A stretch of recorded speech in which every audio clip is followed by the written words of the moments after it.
Hi, I'm Larry Levin, publisher and CEO of The Jewish Light. With me is Bob Cohn, and welcome to another edition of Cop Talk with our producer, Mike Sherwin. Hi. Hi, how are you? All right, my first question is exceptionally simple. What's next in Egypt? What's next in Egypt will probably be yet another interim prime minister, just joking, of course, but it could go into greater, it could descend into further chaos and violence.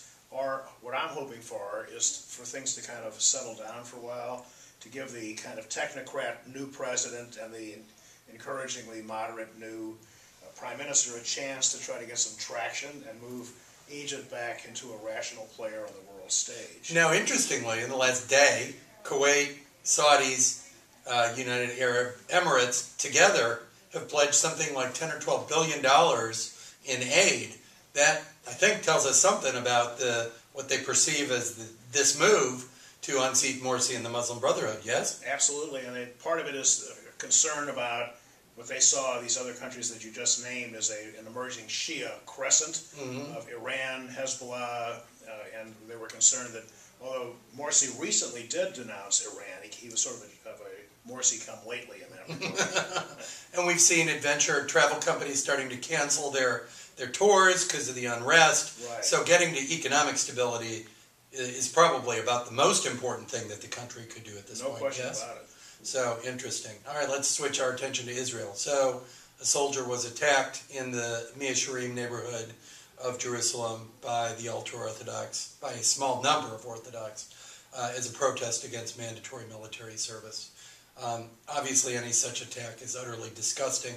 But what's the country's climate right now on this issue, and what's going to happen? I don't know if it's the same report that I saw, but there was a report that they attacked a member of their own Haredi community who agreed to serve. And this has been accurately described by lots of observers as the greatest threat to Israel's future is internal rather than when they're pressured from outside.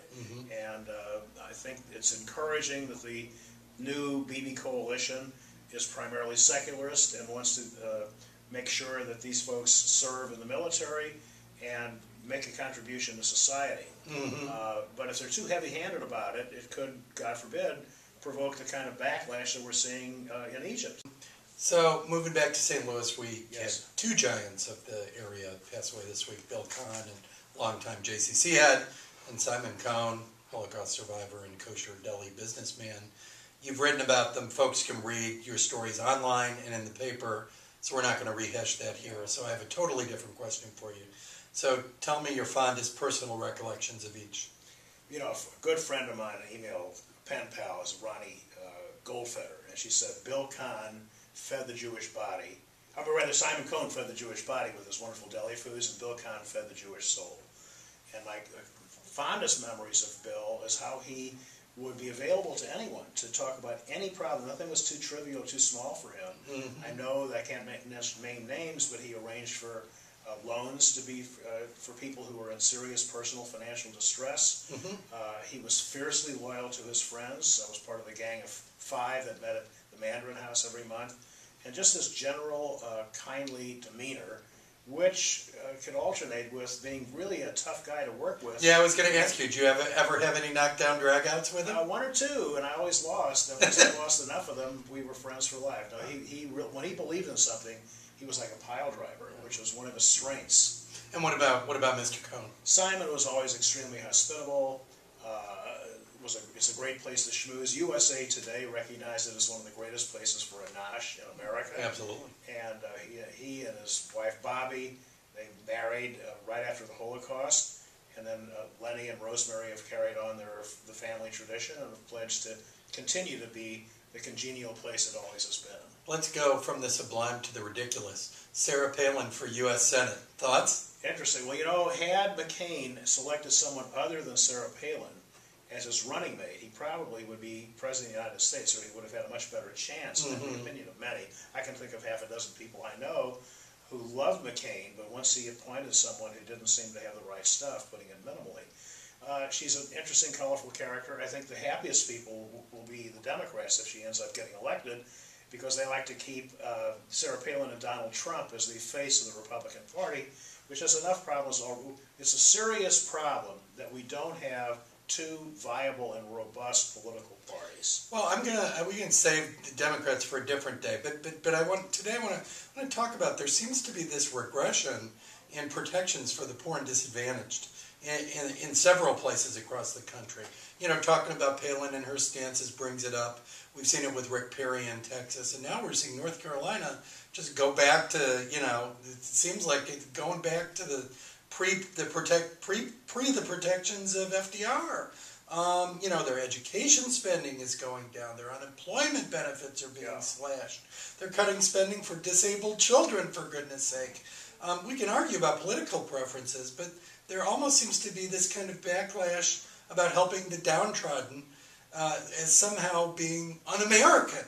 What is this about? Well, by the way, before the Jewish Light, I worked for a gentleman named Larry Roos of blessed memory, who was an ultimate oxymoron. He was a liberal Republican and an honest politician. But that wasn't an oxymoron at the time. I mean, at the time, and what? We had people like Jake Javits, and we had John Danforth, Nelson Rockefeller, Jack Danforth, of course. There is, except for Susan Collins and Olympia Snowe went out of the Senate, there are no extant moderate Republicans, let alone liberal Republicans, and there used to be a number of those. And there is a new mean-spiritedness of, as you say, rolling back. Even Barry Goldwater did not talk about dismantling the New Deal and eliminating what has been properly called a safety net. It's almost a narrative of, you people are taking something away from me that I'm entitled to. And that's not a narrative that I can remember as fiercely or as in as ugly a fashion in my lifetime. So I'm just curious where you think it's coming from. Well, you know, I think one of the decisions that the Supreme Court, I was not as upset about Citizens United as others were, but the Heller case, I think, has come back to haunt them. By upticking the right to keep and bear arms to equivalent to the other 9 parts of the Bill of Rights, they've emboldened. So the National Rifle Association, they want to require people like you and me to carry a weapon, you know, because they've run out of things to go for. I think the backlash represented by the Tea Party and the Sarah Palin type of mentality. Rick Perry's thing was absolutely egregious, the way he made fun of that state senator who filibustered successfully to forestall the abortion rollback bill. I just want to see some sensitivity and acknowledgement to, there is an American way of helping people get up the ladder the way we looked at it 100 years ago, or maybe not quite 100 years ago, but close there too, where we're going to provide you with the basic services so your kids don't starve, your family isn't in perilous trouble, you know, at every moment, and we'll provide you with the tools necessary to go out and work and earn a living. And it seems like we somehow are being told that even providing those basic minimum needs is somehow evil or bad for America. And you mentioned Jack Danforth, and it's worth repeating. He was the conscience of the Republican Party, and he said, hey guys, we're the party of Lincoln.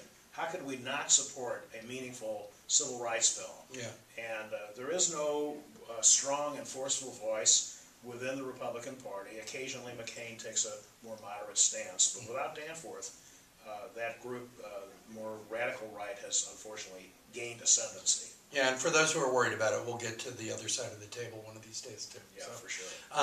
Anything you have in mind? Well, we still need to follow the situation in Syria, which has been eclipsed by what's going on in Egypt. You know, the sarin gas use has been confirmed. Death count is now at 100,000. It's far from a settled situation. It is, and we'll keep talking about that Absolutely. too. Thanks so much, and thank you for watching. Stay tuned for next time with Cop Talk. Take care.